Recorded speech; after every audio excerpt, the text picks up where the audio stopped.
Cedera memang menjadi momok menakutkan bagi seorang pemain, tak terkecuali bagi bintang bernama Mustafa Hadji yang memiliki pengalaman buruk dengan cedera.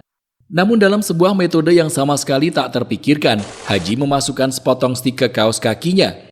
Stik itu ditempatkan di bagian kaki yang cedera.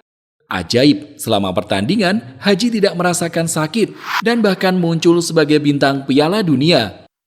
Kala itu, di ajang Piala Dunia 1998, Mustafa Hadji menjadi pemain Afrika paling bersinar.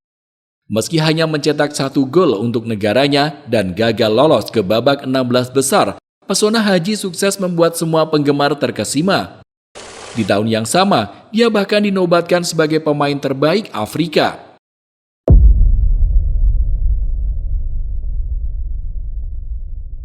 Pada saat itu, tepat di gelaran Piala Dunia 1998, Mustafa Hadji adalah anak emas dari benua Afrika. Bersama Maroko yang diloloskannya ke Perancis, Hadji menjadi permata terbaik dari benua hitam. Menurut penulis Greg Evans dari The Athletic, ketenaran yang diciptakan Hadji saat itu setara dengan gegap gempita yang dilahirkan Mo Salah di era sekarang. Hadji digambarkan sebagai playmaker kreatif yang sangat cerdas dan ofensif. Di wilayah Afrika bagian utara, Riyad Mahrez barangkali muncul sebagai nama terbaru yang dihormati karena kemampuan menggiring bola, inovasi, dan menjadi pembeda dalam pertandingan sekejap mata. Nama lain yang mungkin layak diperdebatkan adalah Lakhdar Belloumi, Tarak Daib, Mohamed Timoumi, dan Ali Benseih. Akan tetapi tidak satu pun yang benar-benar memukau di panggung Piala Dunia. Disinilah Mustafa Hadji berdiri sendirian di antara para maestro Maghrebin. Legenda Maroko itu tidak diragukan lagi muncul sebagai salah satu bintang paling menonjol di ajang terbaik dunia. Penampilan terbaik Hadji terjadi pada laga melawan Norwegia. Di laga itu, dia mencetak 1 gol dengan cara yang berkualitas. Mengejar umpan dari sayap kiri, Hadji segera memotong ke dalam dan melakukan sedikit gerakan memukau sebelum tembakannya berhasil melewati Frode Grodas. Laga itu sendiri berakhir imbang sebelum pada laga kedua melawan Brasil, Maroko tumbang dengan skor telak 0-3. Akan tetapi, Hadji kembali menunjukkan penampilan apiknya. Sebuah pertunjukan sempurna dari kecepatan, keterampilan, dan kemampuan melewati lawan praktis membuatnya dicap sebagai bintang baru di ajang Piala Dunia. Meski pada laga terakhir Maroko mampu menghajar Skotlandia dengan skor 3-0, mereka tetap gagal lolos dari fase grup setelah hanya duduk di peringkat ketiga. Sejak saat itu juga, nama Mustafa Hadji terus diperbincangkan. Dia menjadi idola baru dan segera menjadi bintang di kompetisi Liga Primer Inggris.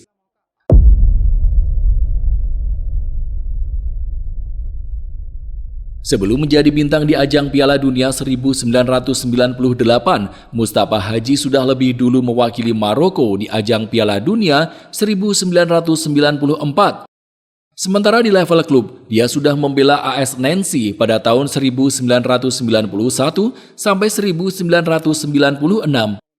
Dia lalu bergabung dengan Sporting Lisbon dan memenangkan Piala Super Portugal. Kemudian sejak tahun 1997, dia menjadi andalan Deportivo La Coruna yang tampil di kompetisi La Liga. Pada periodenya bersama Deportivo La Coruna, Hadji sejatinya menjadi andalan pelatih Javier Irureta. Namun sayangnya, dia terlibat konflik dengan pria asal Spanyol tersebut.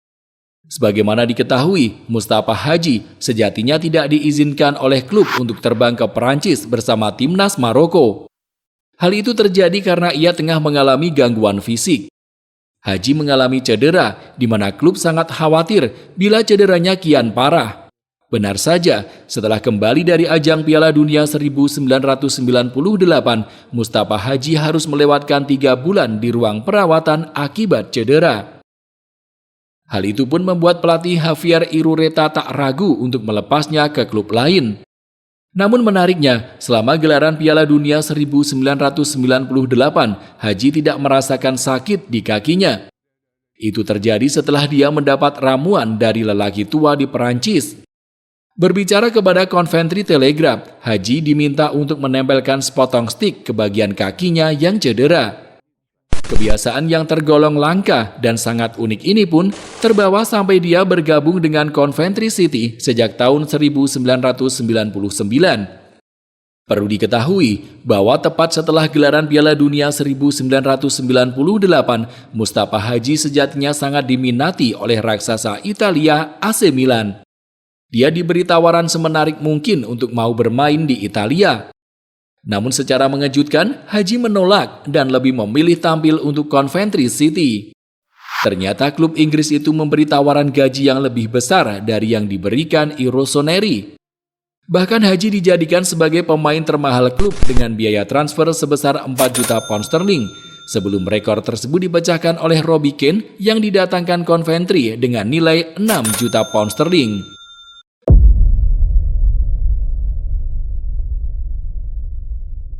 Mustafa Hadji ketika itu datang ke Coventry bersama dengan rekan senegaranya, Joseph Sipo. Bergabungnya Hadji ke Liga Primer Inggris menjadikan kompetisi tersebut jadi kian diminati oleh publik sepak bola. Bahkan saat itu terdapat demam Maroko yang mewabah di Inggris akibat kedatangan Mustafa Hadji. Meski hanya tampil selama 2 musim di sana, Hadji telah memberikan banyak momen bersejarah. Di laga melawan Leeds, dia mempertontonkan kombinasi sempurna dengan Joseph Cipo, meski akhirnya Coventry kalah dengan skor 3-4. Dia juga sempat mencetak gol penting ke gawang West Ham, mencetak gol tendangan bebas ke gawang Newcastle, dan menciptakan gol setengah voli ke gawang Watford. Satu lagi yang paling berkesan tentu golnya ke gawang Arsenal di laga Boxing Day tahun 1999. Di musim pertamanya, dia sukses membawa Coventry duduk di peringkat ke-14.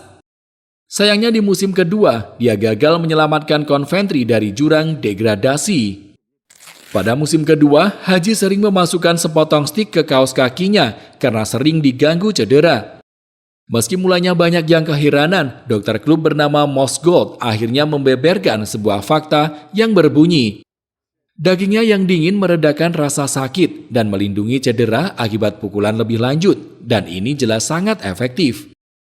Pada pertandingan melawan Tottenham, Hadji yang lupa membawa jimatnya itu bahkan sampai meminta staf untuk berkeliling London guna mencari stik. Lalu sejak tahun 2001, Hadji yang kemudian bergabung dengan Aston Villa berhasil mempersembahkan Piala Intertoto. Namun karena cedera terus menggerogoti kondisi fisiknya, Hadji dilepas pada tahun 2004 sebelum akhirnya pensiun di tahun 2010. Karena kecintaannya kepada sepak bola, Hadji beralih ke dunia kepelatihan setelah memutuskan gantung sepatu. Pada gelaran Piala Dunia 2022 kemarin, Hadji yang bertindak sebagai asisten pelatih timnas Maroko bahkan mampu membawa negara tersebut lolos hingga ke babak semifinal. Jika kamu suka video ini, silakan klik tombol like dan subscribe channel ini.